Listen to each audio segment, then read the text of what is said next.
Hello, I'm Casey Richardson here for Castanet's Meet Your Candidate Q&A with South Okanagan West Kootenay Liberal candidate Ken Robertson. Ken, thanks for joining me. Thank you for having me. So let's start off with a basic question. Why should a voter choose you to represent this riding? Well, I'm going to bring in a different approach, more like an open door policy, where no matter what political stripe that you are, that to talk about the issues, and that's what it's about in regards to being an MP, is that to hear from the constituents that you represent, even if they didn't vote for you.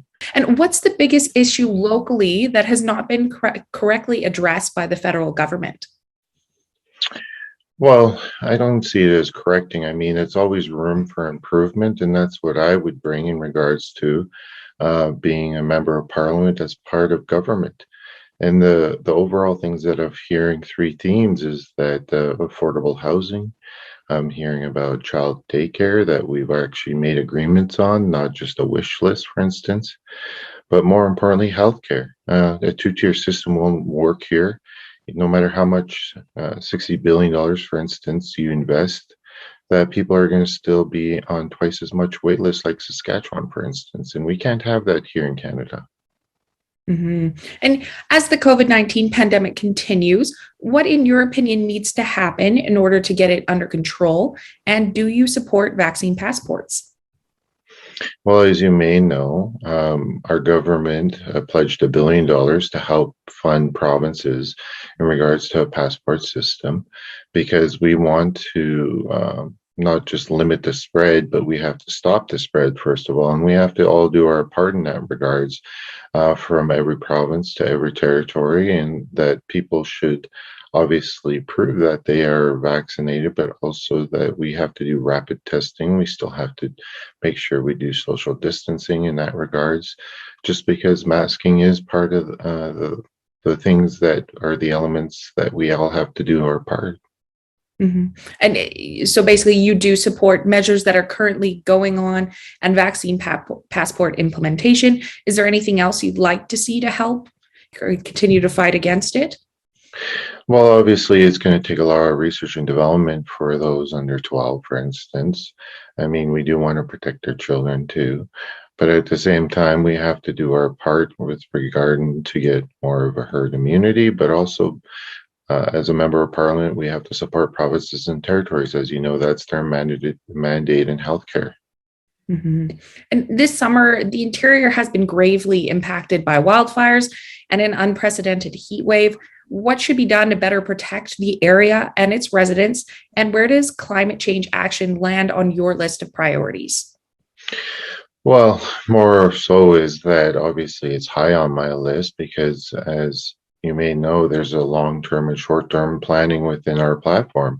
First of all, we want to hire and train 1,000 new firefighters. So when provinces call upon the federal government, that we actually have that support in regards to firefighters, but also spending 500 million training them, but also better equipment. So we want Canadian-made bombers, water bombers, that is, to actually help out in that process. But climate change is also one of the highest priorities, as I am Indigenous, and we have to protect our lands so that future generations can enjoy them as much as we have.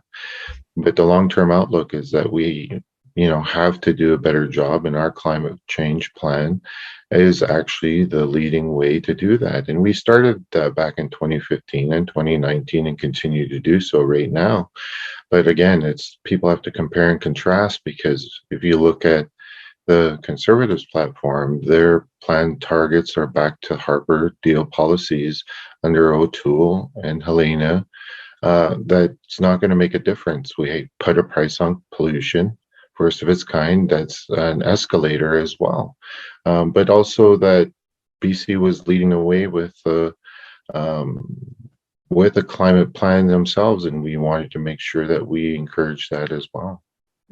Are there specific points in a climate change action plan you want to see done over the next 5 years, 10 years for BC and for the local community?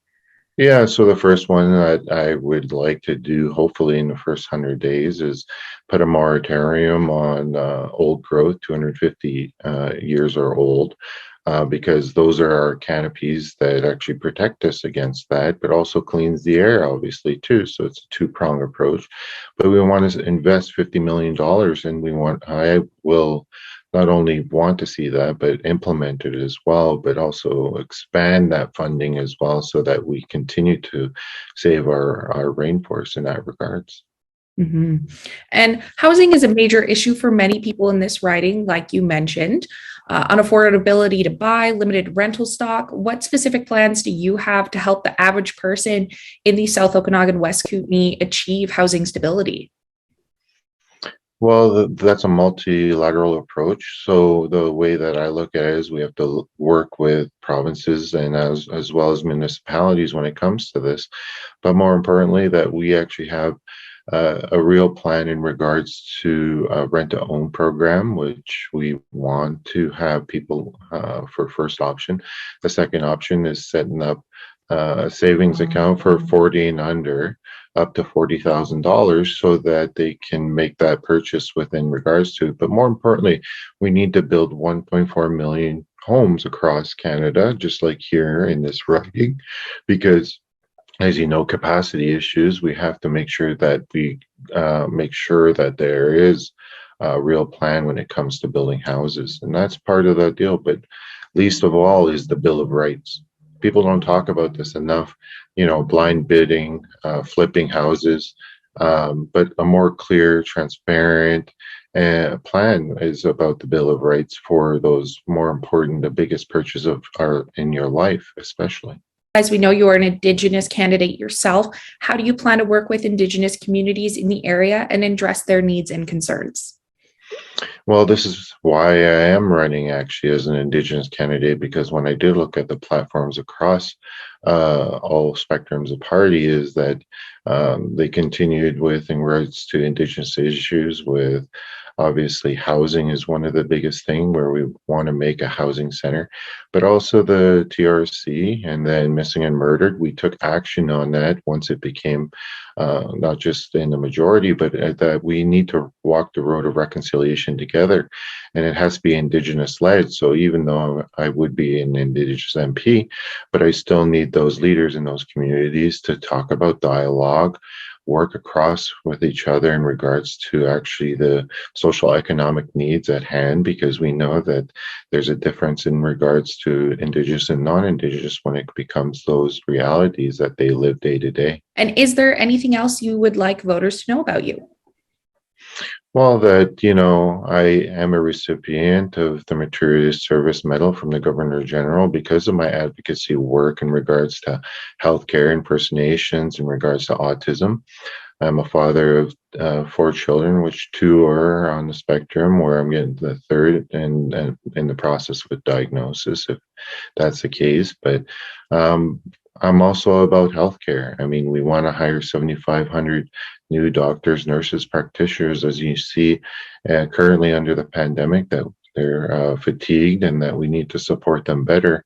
And that's why we can't bring a two-prong approach with privatizing healthcare, because that'll lead to a brain drain, longer wait lists, and then longer surgery wait lists. But we need to support those as well as the backlog in regards to healthcare too, because of COVID. In regards to it, there's a backlog of surgeries right now, and we are proposing that in regards to our budget, so that we do support that in regards to alleviating that, and so people can get the proper healthcare that they're needed to in their life. Great. All right. Thank you again, Ken, for joining me today and speaking on these issues. Yeah, no problem. Thank you for your time. I appreciate it so much.